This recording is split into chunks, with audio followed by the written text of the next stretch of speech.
Assalamualaikum warahmatullahi wabarakatuh. Perkenalkan, nama saya Inayah Alvina. Pada kesempatan kali ini, saya akan mempresentasikan mengenai pembelajaran berdiferensiasi menurut pengertian, ciri-ciri, persiapan, dan bagaimana contohnya. Untuk pengertian dari pembelajaran berdiferensiasi adalah pendekatan pengajaran yang dirancang untuk memenuhi kebutuhan belajar, minat, dan gaya belajar siswa yang beragam dalam satu kelas. Pendekatan ini memberikan kesempatan kepada setiap siswa untuk mencapai tujuan pembelajaran dengan cara yang sesuai dengan potensi dan kemampuan mereka. Guru berperan untuk menyesuaikan strategi, materi, dan cara penilaian berdasarkan karakteristik individu siswa sehingga proses pembelajaran menjadi lebih inklusif dan efektif.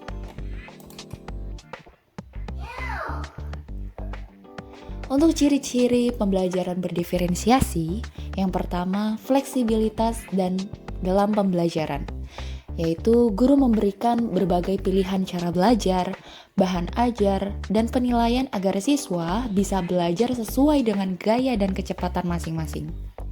Yang kedua, penyesuaian pada 3 aspek utama. Ada konten, proses, dan produk.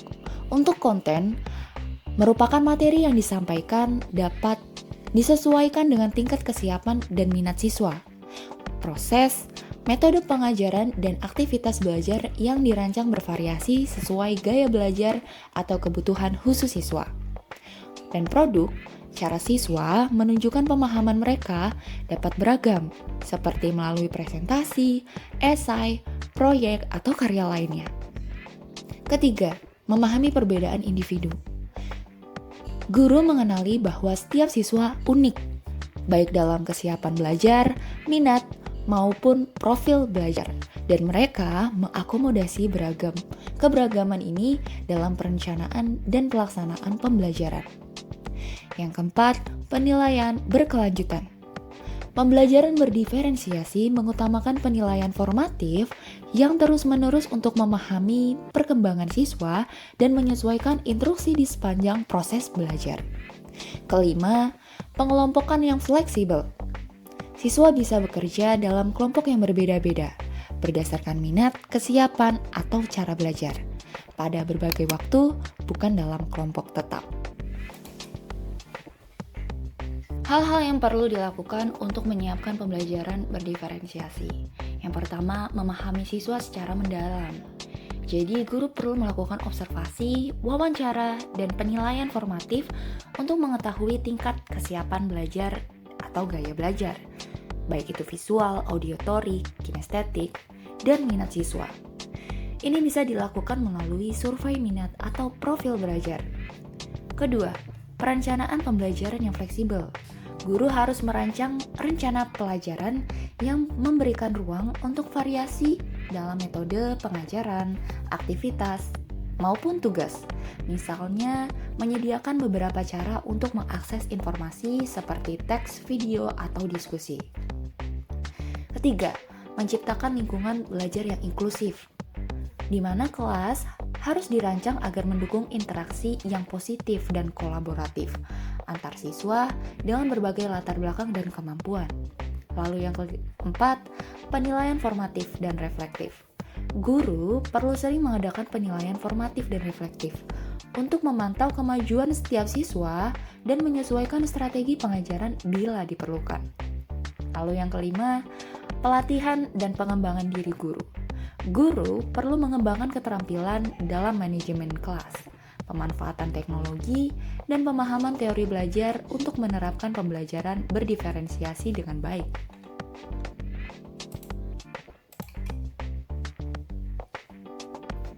Contoh-contoh yang relevan dari pembelajaran berdiferensiasi. Penyesuaian konten. Melihat kemampuan siswa. Siswa yang sudah memiliki kemampuan membaca tinggi bisa diberikan teks yang lebih kompleks seperti karya sastra klasik Indonesia. Siswa yang memerlukan dukungan bisa diberi teks yang lebih sederhana atau versi ringkasnya. Tugas mendalam berdasarkan minat.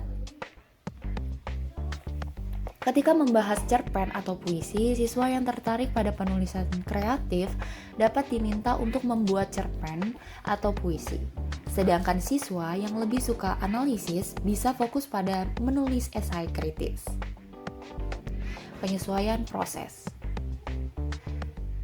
Kesiapan belajar dan pemanfaatan media, seperti diskusi kelompok versus belajar mandiri. Beberapa siswa mungkin lebih berkembang dalam diskusi kelompok saat membahas materi seperti struktur teks pidato atau esai, sementara yang lain lebih suka bekerja mandiri dengan membaca dan membuat ringkasan materi sendiri. Lalu pemanfaatan media, siswa dengan gaya belajar visual bisa diberikan video, pembelajaran tentang analisis teks, sementara siswa auditori bisa mendengarkan podcast yang mendiskusikan topik tertentu, dan sedangkan siswa kinestik dapat terlibat dalam kegiatan seperti membuat poster atau sketsa untuk menggambarkan isi teks. Lalu penyesuaian produk. Pilihan format penilaian. Ketika siswa diminta menulis laporan atau membuat analisis sebuah novel, siswa bisa memilih antara menulis esai, membuat presentasi, atau bahkan membuat video. Hal ini memberikan siswa kebebasan untuk menunjukkan pemahaman mereka dengan cara yang sesuai dengan kekuatan mereka. Proyek kreatif, siswa memiliki kecenderungan visual dapat diminta untuk membuat ilustrasi dari adegan dalam novel, sementara yang suka menulis bisa membuat tambahan cerita atau bab alternatif. Lalu yang terakhir, lingkungan belajar berdiferensiasi, pengaturan kelas, pemberian waktu yang fleksibel.